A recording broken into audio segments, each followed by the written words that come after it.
अस्सलाम वालेकुम friends, welcome back to my YouTube channel Adil Bajwa. क्या हाल है? उम्मीद है आप सब खैरियत से होंगे। आज का टॉपिक हमारा है सेकंड चैप्टर। हमने स्टार्ट करना है। फर्स्ट चैप्टर हमने कर लिया था, उम्मीद है सबको समझ आ गई होगी। फर्स्ट चैप्टर जो था वो था हमारा क्वाड्रेटिक फार्मूला। अब जो सेकंड चैप्टर हमने शुरू करना है वो है हमारा चैप्टर नंबर 2, ठीक है, वो सीक्वेंस एंड सीरीज़, ये हमारे चैप्टर का नेम है। तो जनाब हम इसके शॉर्ट क्वेश्चंस पहले करेंगे चैप्टर नंबर 2 के। चैप्टर नंबर 2 का शॉर्ट क्वेश्चंस यहाँ से शुरू हो रहे हैं। डिफाइन आ सीक्वेंस। पहले हमारी डिफाइन है सीक्वेंस की, कि भाई सीक्वेंस की डिफाइन क्या है। ये 29 पेज नंबर आप लिख लें अपनी बुक पर, या आपको ढूंढने में आसानी हो जाएगी बिल्कुल। तो आप 29 पेज नंबर पे चले जाएं, वहाँ पर आपको ये मिल जाएगी। 29 पेज नंबर है, यहाँ पर ये है सीक्वेंस की define. A set of numbers arranged in order by some fixed rule is called as sequence. For example ये कर लेनी है 2 4 6 8 10 14, ठीक है। ये है इसकी एग्जाम्पल। फिर उसके बाद अब ये यहाँ से यहाँ तक करनी है, ठीक है, और ये इसका एग्जाम्पल करनी है। अब सेकंड कौन सी है? Define finite sequence. Finite sequence ये भी इसी 29 पेज नंबर पर है। वो है जनाब ये नीचे, ये है finite sequence. A sequence is called finite sequence if it has finite term, for example 2 4 6 8 10 12 14 16। और नेक्स्ट जो है हमारी है डिफाइन इन्फिनिटी सीक्वेंस। वो है हमारी an in sequence is called infinity sequence if, अगर ये हैज़ इन्फिनिटी टर्म 4 6 8 10 12 14 है।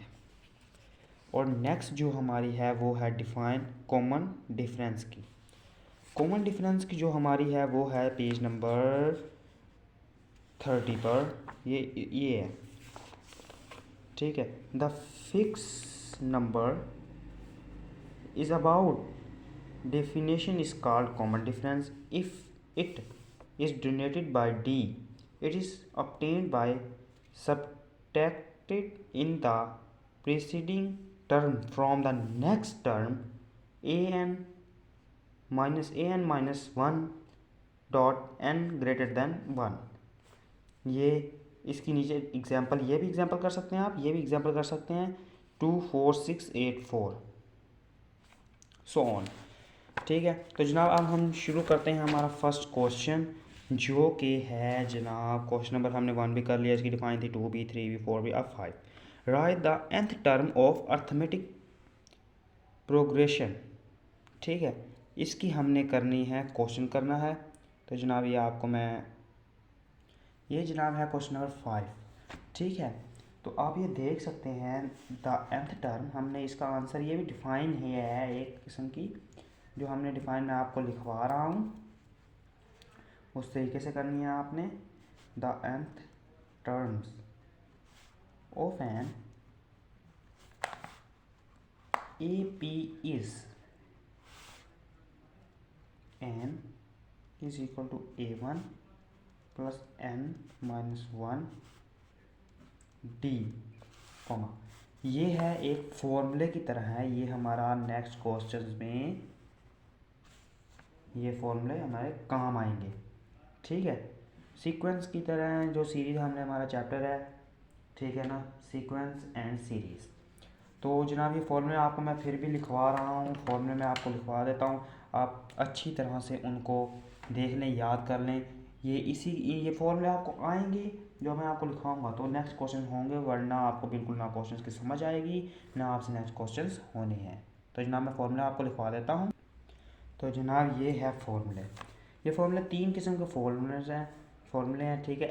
m is equal to A1 plus n minus 1 d, am is equal to a plus b over 2, Sn is equal to n over 2 bracket शुरू 2a plus n minus 1 d bracket बंद कर देनी है, ठीक है। ये बहुत कॉमन आसान से फार्मूलाज हैं, इनको याद करना कोई मुश्किल की बात नहीं है। आप बहुत ही आसान तरीके से आपको याद हो जाएंगे, ना आपको इसमें कोई याद करने की इतनी मुश्किल पैदा होगी। तो हम चलते हैं जनाब, आपको फॉर्मूलाज उम्मीद है समझ आ गई होगी। हम चलते हैं क्वेश्चन नंबर 6 पर। तो फ्रेंड्स ये है हमारा क्वेश्चन नंबर 6 जो कि हम स्टार्ट करेंगे। हम इसका पहले अच्छी तरह क्वेश्चन पढ़ें, सही समझ आए, फिर नेक्स्ट क्वेश्चन करना है। इस हिसाब से आपने क्वेश्चन कंटिन्यू नहीं करना। Find the seventh term, find हमने क्या करनी है, seventh term. A P in which, इसमें द फर्स्ट टर्म जो पहली टर्म है, मतलब number of term is equal to n is equal to 7। इसको एन से भी ज़्यादा कर सकते हैं, मैं आपको वैसे ही आपको एक डिटेल से बता रहा हूँ ताकि आपको समझ आ जाए, ठीक है। And the common difference in -3 का, हम इसमें से first term, number of term 7 ही है, ठीक है, बस उसकी फर्स्ट टर्म भी तो हमने लिखनी है ना। तो फिर फर्स्ट टर्म जो होगी वो है, वो भी 7 ही है, ठीक है ना।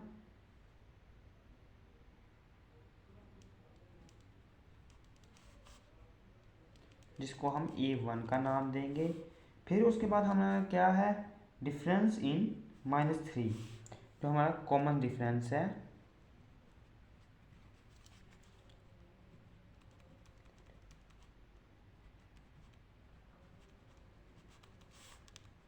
इसको D से भी जाहिर करते हैं, -3। अब क्या हमने फाइंड करनी है, सेवंथ टर्म, सेवंथ टर्म जिसको हम A7 से भी ज़ाहिर कर सकते हैं, ये हमने करनी है फाइंड। उम्मीद है आपको ये समझ आई होगी कि भाई ये हमने पहले नंबर ऑफ़ टर्म निकाली, हमने इसकी फर्स्ट टर्म जो है वो निकाली, फिर कॉमन डिफरेंस वो निकाला, फिर उसके बाद हमने निकाला भाई कौन सी टर्म हमने जो है फाइंड करनी है। तो फिर बाय यूजिंग, अब मैं आपको बताऊंगा जो मैंने आपको फॉर्मूले, उम्मीद है आपको याद होंगे, तो मैं आपको वो फॉर्मूले इस क्वेश्चन में अप्लाई करके दिखाऊंगा। जो पहला फॉर्मूला है, बाय यूजिंग,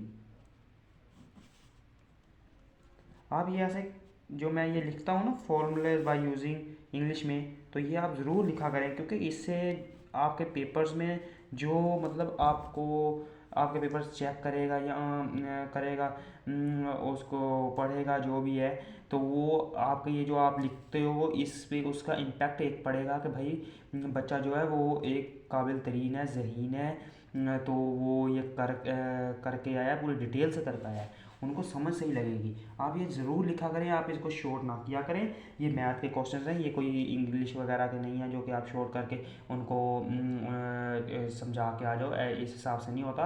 आप बिल्कुल डिटेल से लिखेंगे एक स्टेप, तो आप उनको भी समझ आएगी और आपको भी, अगर आपको कोई गलती दरमियान से हो जाती है तो आप उसको सही तरह पढ़ सकते हैं। अगर आप उनको शॉर्ट तरीके से लिखेंगे तो वो आपको बिल्कुल समझ नहीं आएगा। तो हम उसका पहला जो फॉर्मूला लिखते हैं, AN is equal to A1, sorry A1 plus N-1 D। ये हमारा पहला फॉर्मूला जो कि हमने याद किया था। हमने कौन से फॉर्मूला याद किए थे, AN is equal to A1 plus N-1 D।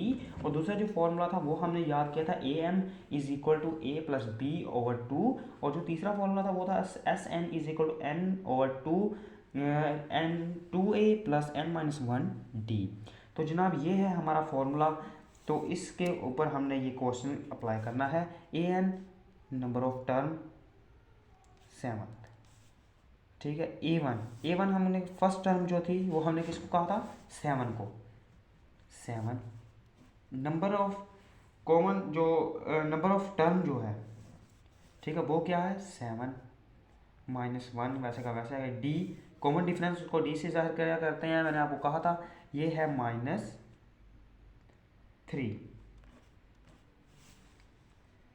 तो जनाब 7 प्लस 7 में से 1 के 6 -3 7, इसको दोनों को मल्टीप्लाई करें, 6 3 दा 18 plus minus minus minus multiply होगा 18। ये फिर हमने ये जो ऊपर से A7 इज इक्वल टू -11। तो जनाब ये हमने जो फाइंड करनी थी, ये वाली कहाँ गई, ये सेवन्थ टर्म, एक उसको A7 से जाहिर किया था हमने, वो फाइंड कर चुके हैं, यही हमारा आंसर है। ठीक है, उम्मीद है आपको ये बिल्कुल ठीक समझ आ गई होगी। फिर भी मैं आपको एक दफ़ा समझा देता हूँ। हमने पहले फाइंड नंबर ऑफ़ टर्म इसकी फाइंड की, फिर उसके बाद फर्स्ट टर्म, फिर उसके बाद हमने कॉमन डिफरेंस, फिर उसके वैल्यूज़ वगैरह हमने सामने लिखी कि भाई इसकी नंबर ऑफ़ टर्म की कौन सी है, फर्स्ट टर्म की कौन सी है, कॉमन टर्म की और सेवन टर्म की। फिर उसके बाद हमने फॉर्मूला जो मैंने आपको लिखवाया था वो हमने उसमें से एक फॉर्मूला ये हमने अप्लाई किया, जिसमें से ए से n is equal to a one plus n minus d n minus one d है। ठीक है, फिर हमने ये फॉर्मूला अप्लाई किया, ये आप सिंप्लीफाई नेक्स्ट आपको हमें उम्मीद है कि आपको समझ आ गई होगी कि भाई नेक्स्ट हमने कैसे करना है। A7 उसको वैल्यूज वगैरह पुट कर देनी है, फिर उसको सिंप्लीफाई करना है, जो हमारा -11 ये हमारा आंसर आ जाएगा, जो कि हमारा ये वाला आंसर है। ठीक है, उम्मीद है आपको बिल्कुल समझ आ गई होगी। चलें ठीक है, हम नेक्स्ट टॉपिक के साथ हम नेक्स्ट वीडियो में मिलेंगे। उस वक्त तक के लिए अल्लाह हाफिज़।